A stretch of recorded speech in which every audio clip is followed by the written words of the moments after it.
আপনারা তাফসির ফি জিলালিল কোরআনের রচয়িতা সাইয়্যিদ কুতুব শাহীদের নাম শুনেছেন?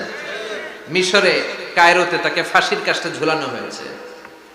উনি ইসলামী আন্দোলনের দাওয়াত যখন শুরু করলেন, ইসলামের সঠিক ব্যাখ্যা যখন দিতে আরম্ভ করলেন, সামাজিক জাহালাতকে দুমড়ে মুচড়ে পদদলিত করে তিনি কোরআনের বাণী যখন মিশরের যুবক শ্রেণীদের হৃদয়ে গেড়ে দিতে চাইলেন, প্রথিত করতে চাইলেন, এই অ্যাক্টিভিটিজের অংশ হিসেবে তিনি কোরআনের তাফসির লেখার কাজে হাত দিলেন আর লিখে ফেললেন জগৎ বিখ্যাত তাফসির, তাফসির ফি জিলালিল কোরআন।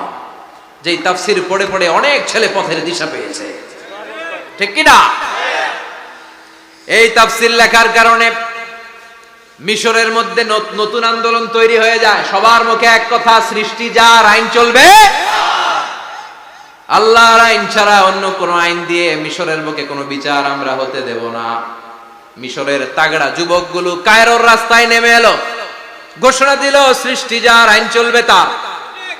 চোরের হাত কেটে দাও, ধর্ষকদের শাস্তি দাও জনসম্মুখে, ঠিক কিনা? দুর্নীতিবাজদেরকে আইনের আওতায় আনো। দেশের শত্রু, দশের শত্রু, স্বাধীনতার শত্রু সবগুলার বিচারের আওতায় আনো কোরআনের আলোকে, ঠিক কিনা? সংগ্রাম, বিক্ষোভে ফেটে পড়ল পুরো মিশর। এই বিক্ষোভে টালমাটাল সরকার, জামাল আব্দুল নাসের কোন উপায় অন্তর না পেয়ে এই তাফসির কারক, এই মুফাসসিরে কোরআনকে জেলের ভিতরে ভরছে। গোটা বিশ্বব্যাপী সব সত্য আর ন্যায়ের পক্ষের ধারক আর বাহক যারা, তাদের উপরে এরকম জালিম গাদ্দারদের অত্যাচার আছড়া নাই। তাকে ফাঁসির কাস্টে ঝুলানো হবে। আদালত থেকে রায় দেয়া হয়েছে মিশরের যুবকদেরকে এরকম আন্দোলনে ঠেলে দেওয়ার কারণে ডেথ পেনাল্টি, ফাঁসির রায় হলো। সাইয়্যিদ কুতুব শাহীদের ফাঁসির দিন ঘনিয়ে আসলো।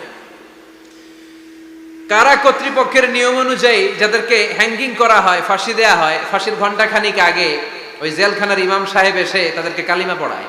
কি পড়ায়? আফদালুজ যিকরি লা ইলাহা, এই যে শ্রেষ্ঠ জিকির, এই শ্রেষ্ঠ জিকিরটা এসে পড়ায়। সাইয়্যিদ কুতুব শাহীদের ফাঁসির কাস্টে দাঁড়ানোর 1 ঘন্টা বাকি।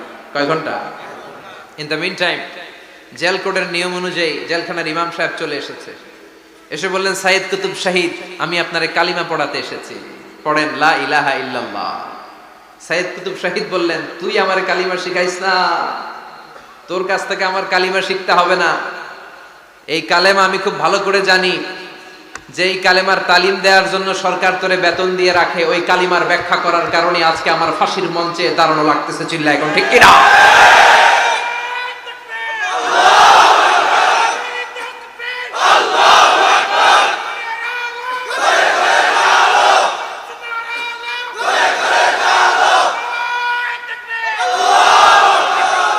একই কালেমার তালিম তুমি দাও, তোমার টাকার বান্ডিল দেয়, আর ওই কালেমার এক্সপ্লেনেশন, ব্যাখ্যা আমি সমাজে দিয়েছি, তাই আমারে ফাঁসি দেয়। তার মানে তোর কালেমা আমার কালেমা দুইটা আলাদা কালেমা, তোর কালেমা আমার কালেমা এক কালেমা না। চিল্লা এখন, ঠিক কিনা? তার মানে কালেমায় আর কালেমায় পার্থক্য আছে না নাই? ইমানে ইমানে পার্থক্য আছে না নাই? যে ইমান প্রয়োজনে জ্বলে ওঠে না,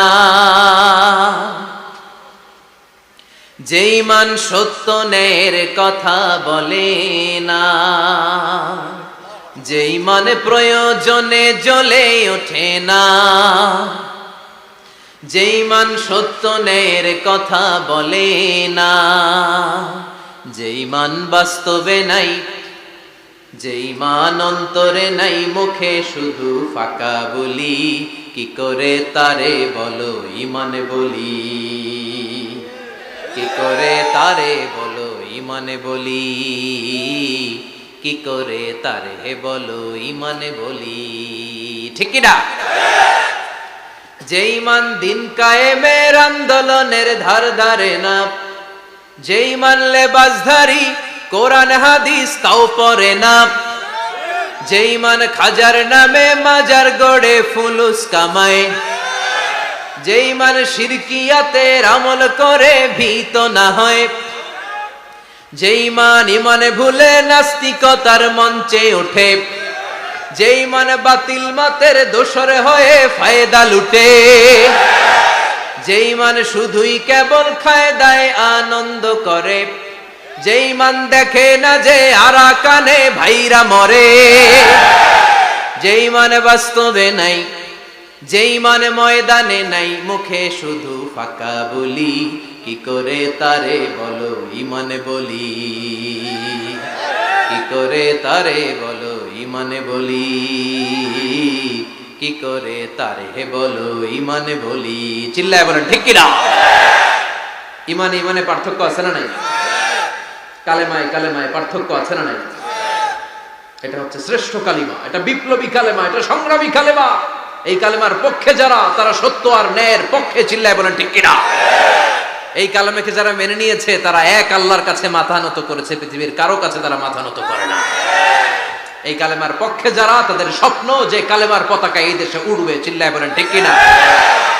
কোন একদিন এ দেশের আকাশে কালিমার পতাকা উড়বে, সেদিন সবাই খোদাই বিধান পে দুঃখ বেদনা ভুলবে। কোনো একদিন এ দেশের আকাশে কালিমার পতাকা উড়বে, সেদিন সবাই খোদাই বিধান পে দুঃখ বেদনা ভুলবে। চিৎকার করে বলেন ঠিক কিনা? এই স্বপ্ন প্রতিটা মুমিনের অন্তরে থাকার দরকার আছে না নাই? ইসলাম বিজয়ী শক্তির মসনদে বসুক, এটা যে সহ্য করতে পারে না, অন্তর থেকে যে এটা চায় না, ও মুমিন নয়, ও মুনাফিক। চিল্লায় বলেন ঠিক কিনা? এজন্য বিশ্বনবী বললেন, আফদালুয যিকরি লা ইলাহা ইল্লাল্লাহ। জিকিরের জগতে সব চাইতে শ্রেষ্ঠ জিকির হলো লা ইলাহা ইল্লাল্লাহ। এজন্য সব সময় এই চমৎকার শ্রেষ্ঠতম জিকিরটা দিয়ে জিহ্বাটারে ভিজায় রাখার দরকার আছে না নাই? Every night and every day, every night and every day, never forget to say la ilaha illallah. Never forget to say la ilaha illallah. Never forget to say la ilaha illallah. When you're walking down the street, use your time and repeat, and say in every heartbeat la ilaha illallah. And say in every heartbeat la ilaha illallah.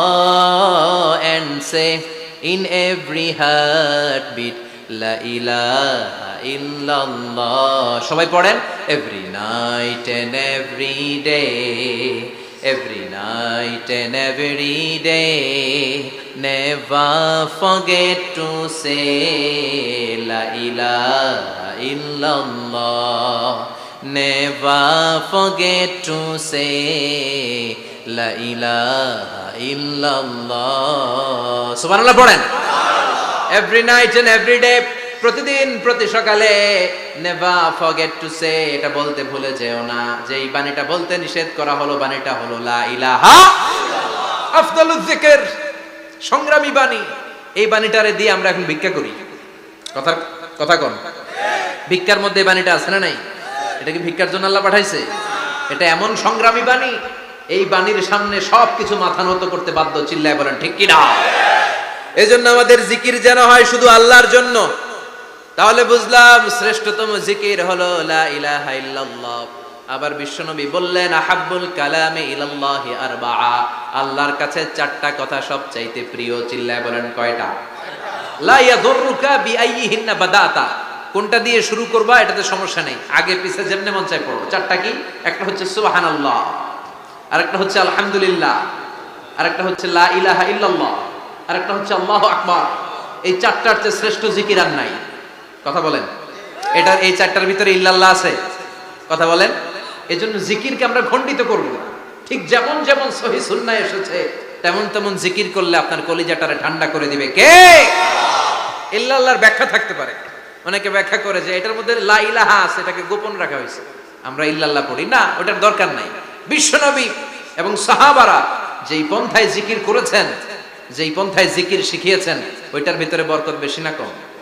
কথা বলেন, বেশি না কম? এজন্য বিশ্বনবী বললেন আল্লাহর কাছে প্রিয় কথা চারটা। একটা হলো সুবহানাল্লাহ, দ্বিতীয়টা হলো আলহামদুলিল্লাহ, তৃতীয়টা হলো লা ইলাহা ইল্লাল্লাহ, চতুর্থটা হলো আল্লাহু আকবার। সুবহানাল্লাহ, আমার সাথে সাথে আওয়াজ করে পড়েন সুবহানাল্লাহ, আলহামদুলিল্লাহ, লা ইলাহা ইল্লাল্লাহ, আল্লাহু আকবার, সুবহানাল্লাহ, আলহামদুলিল্লাহ, লা ইলাহা ইল্লাল্লাহ। আওয়াজ করে পড়েন আল্লাহু আকবার। মনে থাকবে? জিকিরের ওয়াজ শেষ। এগুলোর চেয়ে শ্রেষ্ঠ জিকির নাই। সবচেয়ে শ্রেষ্ঠ জিকির লা ইলাহা ইল্লাল্লাহ, সবচেয়ে শ্রেষ্ঠ কালিমা আল্লাহর কাছে এই চারটা। একটু খেয়াল করে দেখেন, এই প্রতিটা জিকিরের মধ্যে আমার আল্লাহর নাম আছে না নাই? সুবহানাল্লাহ আছে না? আলহামদুলিল্লাহ, লা ইলাহা ইল্লাল্লাহ, আল্লাহু আকবার। আল্লাহ ছাড়া আল্লাহর নাম থাকবে না যেই শব্দের মধ্যে ওই সমস্ত নাম আর হুই হুই হুই হুই এগুলো দিয়ে কোনো জিকির করা যাবে। আবার আব্দুল্লাহ ইবনে আমর ইবনুল আস বর্ণনা করেন, বিশ্বনবী যখন জিকির গুলো করতেন, আমি বিশ্বনবীকে দেখেছি বিশ্বনবীর আঙ্গুলের কড়ায় জিকির গুনতেন। সুবহানাল্লাহ পড়েন। দেখতেছেন আমার হাত দেখা যায়? দেখা যায়, দেখা যায়। রাআইতুন নাবিয়্যা, আব্দুল্লাহ ইবনে আমর ইবনুল আসের বর্ণনা, রাআইতুন নাবিয়্যা ইয়াকিদু তাসবিহা বিয়ামিনিহি, আমি বিশ্বনবীকে ডান হাতের গিড়ার ভেতরে তাসবিহ গুনতে শুনেছি, তাসবিহ গুনতে দেখেছি। সুবহানাল্লাহ পড়েন। এখন আমরা লম্বা তাসবিহ ছড়া নেই না, এটা জায়েজ, কিন্তু শ্রেষ্ঠ হচ্ছে হাতের গিড়ায় গোনা। এই প্রতিটা গিড়া in the day of judgement আপনার পক্ষে সাক্ষী দিবে। মনে থাকবে? কিভাবে গুনবেন? বা হাতে না ডান হাতে? ডান হাত উঁচু করেন সবাই, এইভাবে। নামাজ শেষ, আল্লাহু আকবার পড়ে 3 বার ইস্তেগফার পড়ে গোনা শুরু, এইভাবে সুবহানাল্লাহ। ঠিক আছে? এরপর আলহামদুলিল্লাহ, এরপর আল্লাহু আকবার। সবাই রাজি তো? সবাই রাজি? আল্লাহ তুমি কবুল করো। আরো জোরে পড়েন আমিন। তাহলে আমরা তাওবার পদ্ধতি জানলাম, কেন আমরা ইস্তেগফার পড়ব জানলাম, এরপরে জিকিরের খুঁটিনাটি জানলাম। এবার কেমন করে আল্লাহর কাছে দোয়া করব এটাও জানার দরকার আছে না নাই? বিশ্বনবী বললেন দোয়া মুখুল ইবাদা, দোয়া হলো ইবাদতের নির্যাস। যে দোয়া করে না সে কিছুই করে না। তিরমিজির আরেক বর্ণনায় বিশ্বনবী বললেন আদ-দুআ হুয়াল ইবাদা, দোয়াটাই হলো ইবাদত। দোয়াটাই ইবাদত। ধরেন আমি দোয়া করা শুরু করলাম, এটাই ইবাদত। নামাজ যেমনি ইবাদত, জিকির যেমনি ইবাদত, হজ করা যেমনি ইবাদত, দোয়া করাটাও।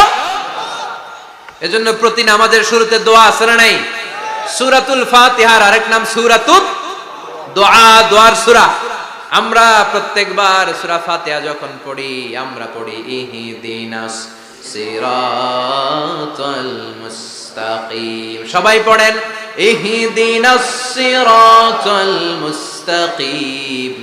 ও আল্লাহ, আপনি আমাদেরকে সরল সঠিক পথ দেখান। পড়েন আমিন।